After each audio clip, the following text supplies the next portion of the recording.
안녕하십니까. 2025년 1월 8일 최병무의 팩트 시작하겠습니다. 공수처가 어제 이렇게 얘기했습니다.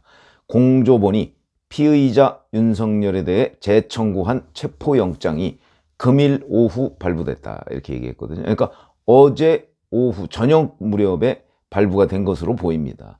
1차 체포영장은요 12월 31일에 발부를 받아서 1월 6일까지가 시한이었습니다. 그런데 2차 체포영장은 이 집행 시한이 공개되지 않았습니다. 모두 함구했고요. 서부지법에서는 이렇게 설명했다고 합니다. 영장의 경우 수사 밀행성 때문에 공보 대상이 아니다.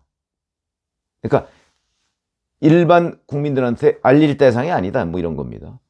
접수 여부, 담당 재판부, 발부 여부 등 모두 알려드리지 않는다, 이렇게 얘기를 했는데, 그러면 물론 1차 때도 뭐 서부지법이 공개한 건 아닌데 공수처가 공개했거든요. 그럼 1차 때 공수처가 공개한 내용은 도대체 뭐냐, 이런 얘기가 되는 거죠. 앞뒤가 맞지 않는다. 뭐 온통 그 법원과 공수처가 뭔가 짬짬이 한 듯한 그런 인상을 주고받는다. 뭐 이런 것들이 이제 그 국민들 입장에서는, 아니 정당하게 법 집행을 하는데 뭐 그렇게 자꾸 의심스러운 행동을 하느냐, 뭐 이런 논란을 불러일으키게 됩니다. 자, 더군다나 이번 영장은 공개가 안 됐기 때문에 1차 때는 뭐 형사소송법 조항, 특정 조항을 뭐 배제한다, 뭐 이런 문구가 들어가 있어서 이제 논란이 됐고, 그런데 2차 때는, 그리고 이제 그 공수처가 또 판사 쇼핑 했다고, 중앙지법이 아니라 서부지법에 이 영장을 청구하는 바람에 판사 쇼핑을 했다, 뭐 이런 이제 논란도 있었는데, 이번에는 판사 쇼핑 논란은 여전히 있는 거고요. 근데 형소법 조항을 배제했느냐 안 했느냐 뭐 이런저런 논란은 알 수가 없는 상황이 돼버렸습니다. 비밀이 돼버렸습니다. 자, 지난번에는 영장중단 판사가 이순형이라는 우리법연구회 소속이라고 알려져 있고, 이번에는 언론에는 신한미 영장중단 판사로 알려져 있습니다. 뭐 근데 이 부분도 서부지법에서 확인해 주지는 않는다. 근데 서부지법의 영장중단 판사가 뭐 한 명이라는 얘기도 있고 두 명이라는 얘기도 있는데, 이거 보면은 두 명인 것으로 보입니다. 두 명이 번갈아 가면서 하고 있는 것으로 보입니다. 글쎄, 뭐 언제까지 이 영장 집행 시한을 비공개로 유지할 수 있을 것인가 하는 부분이 대단히 의문이다. 그럼 왜 서부지법은 이 영장 그 집행 시한을 이렇게 하고 있을까 하는 부분이 이제 또 다른 분석 대상이 되고 있고, 오늘 이제 많은 언론 매체들은 이르면 8일, 오늘이죠. 오늘 집행한다 이렇게 돼 있는데, 그건 이르면이죠, 이르면. 어제 받았으니까 뭐 빠르면 오늘 할 거다, 뭐 그냥 지극히 상식적인 전망에 불과하지만, 실질적으로 여기저기서 나오는 그 분석 기사들을 보면, 아, 경호처 힘 빼기 아니냐, 또는 시위대 힘 빼기 아니냐, 이런 그 분석이 보다 더 유력합니다. 그게 무슨 얘기냐면, 오동훈 공수처장이 어제 법사위에서 이렇게 얘기합니다. 2차 체포영장 집행이 마지막이라는 비장한 각오로 철두철미하게 준비해서 목적을 달성할 수 있게 하겠다, 이렇게 얘기를 했습니다. 그러니까 잘 준비해서 현직 대통령을 체포해 오겠다, 이런 거죠. 그러니까 지금 하는 오동훈 공수처장의 얘기를 보면 체포 자체가 목표인 것으로 보입니다. 그렇지는 않죠. 원래 체포해서 조사를 하는 게 목표인데, 지금은 꼬리와 몸통이 바뀌어버렸습니다. 그 지금은 마치 체포 자체가, 체포만 성공하면 끝났다, 뭐 이런 의미로 보입니다. 진짜 그럴까요? 체포가 되더라도 묵비권 행사하면 아무 의미 없는 거 아닌가요? 그거 그냥 대통령 체포했다, 여기에 목표를 둔 걸로 보인다. 그 만약에 과거에 한명숙 국무총리처럼 묵비권 행사하면요 법정에 가서 다투는 겁니다. 대통령이 설령 체포되더라도 묵비권을 행사한다면, 아니 나 이 공수처하고 얘기 안 해, 공수처는 수사권이 없어, 이렇게 되면 이제 뭐 그냥 구속영장 청구해서 영장 예를 들어서 뭐 발부될지 안 될지 모르지만 하여튼 발부되면 결국 법정에 가서 다투어야 되는 문제가 생기는데, 그 이 체포라는 그 어떤 그런 행위에만 왜 이렇게 집착을 하는지, 야당 눈치 아닌가, 뭐 이런 생각이 듭니다. 자, 어쨌든 간에 이렇게 되니까 이제 경찰과 그러니까 경찰, 공수처 등 공조본과 결국은 경찰이죠. 공수처는 뭐 인력이 없다고 이미 손들어 버렸으니까.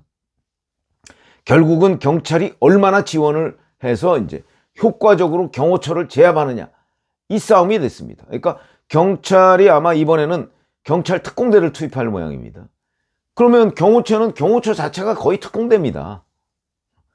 그러니까 이제 기관 간 대규모 무력전이 될 가능성이 대단히 높다. 이게 무슨 참 피스런 일이냐. 경찰이 지금 준비하고 있는 것들을 종합적으로 보면 서울경찰청 산하의 대테러 부대인 경찰 특공대를 투입해서 테러 진압하듯이 대통령을 체포하겠다, 이런 거거든요. 거의 비상계엄 수준 아닌가요? 특공대 장갑차 얘기, 차벽, 철조망 이런 거 무력화, 장갑차로 밀어버리겠다, 뭐 거의 이런 수준의 얘기고, 심지어는 뭐 헬기 투입 얘기까지 나옵니다. 왜냐면 차벽을 설치하고 있으니까, 그러면 이렇게 못 들어가면 헬기로, 글쎄요. 그렇게 되면 경호처는 이제 뭐 대공포 얘기까지 나오지 않을까. 전쟁입니다, 이 상황이 되면. 대통령에 대한, 현직 대통령에 대한 체포가 이토록 지상 목표인가요? 수사가 목표죠, 수사가. 잘 이해가 되지 않는. 그래서 일각에서는 또 그런 얘기도 나옵니다. 경호처 요원들이 한 300명 정도 만약에 저지선을 펴면 순차적으로 체포하겠다. 무슨 얘기냐면 하루에 10명, 20명, 뭐 30명 이런 식으로 체포해 간다는 거죠. 그러면 열흘이면 끝나지 않겠냐?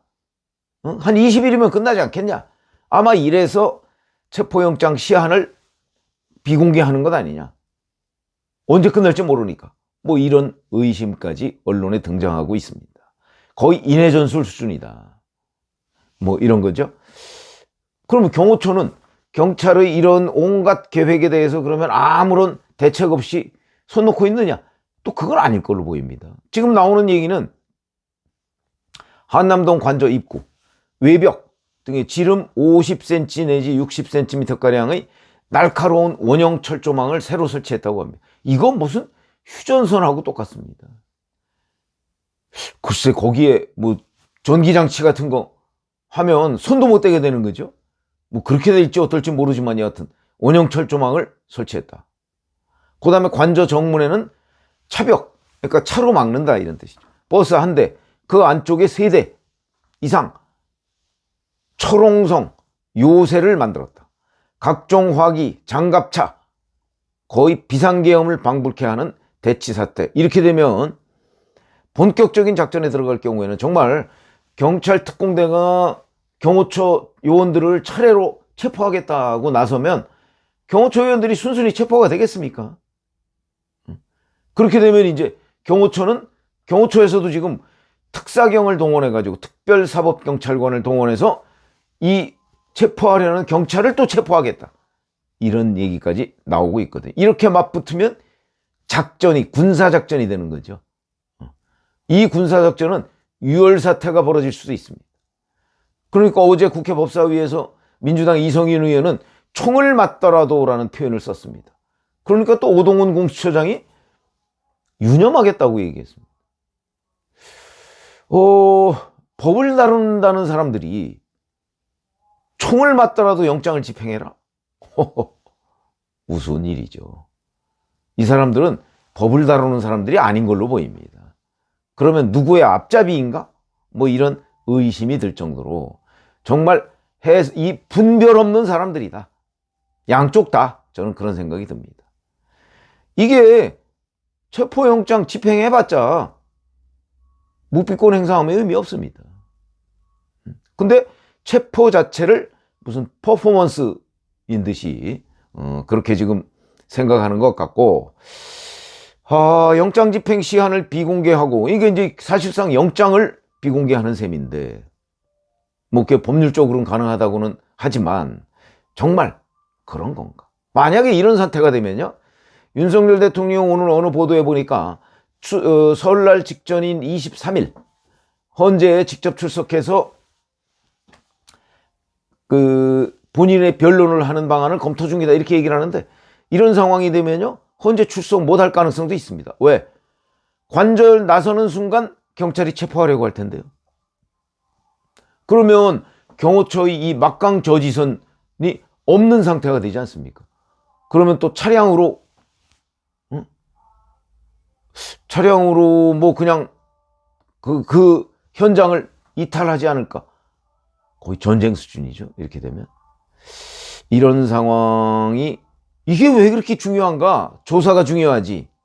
그런 생각을 하게 됩니다. 자, 이렇게 되니까 이제 어제 밤부터 다시 한남동 관저 앞에 이제 탄핵 저지, 그 다음에 체포 찬성, 뭐 이런 이제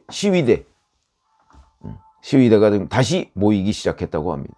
내일 그렇잖아도 오늘도 춥고 내일은 영하 10도 이하로 내려간다는데 정말 이런 소모전적인 그 대치가 우리나라 사람끼리, 우리나라 기관끼리 있어야 되겠는가?